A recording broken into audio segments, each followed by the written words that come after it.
Hello guys, আজকে যাচ্ছি Gangasagar, first time লাইফে। তো পুরো রেডি হয়ে নিয়েছি। এবারে চা ফা খেয়েছি একটুখানি। খুব ঠান্ডা লাগছিল, এখনো প্রচুর ঠান্ডা।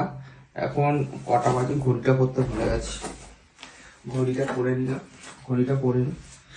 পুরো ফুল রেডি হয়ে গেছি, শুধু জাস্ট জ্যাকেটটা শুধু পরে নিয়েছি, একটা গেঞ্জি পরে নিয়েছি আর জ্যাকেটটা পরে নেবো।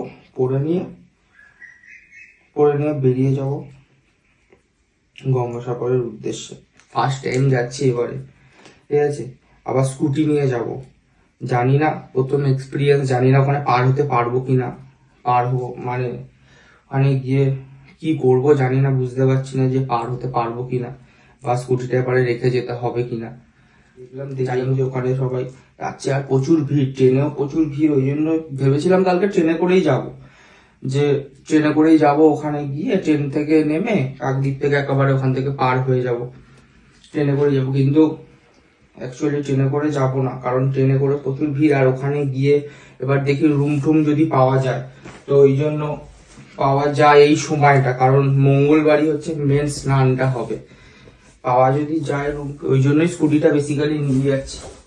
তাহলে তো নিয়ে যেতাম না, ট্রেনে করেই যেতাম। ট্রেনে করে গিয়ে তাহলে ঝামেলা কম থাকতো স্কুটি নিয়ে।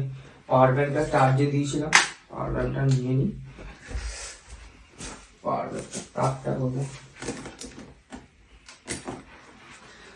পাওয়ার ব্যাংকটা নিয়ে নিয়েছি।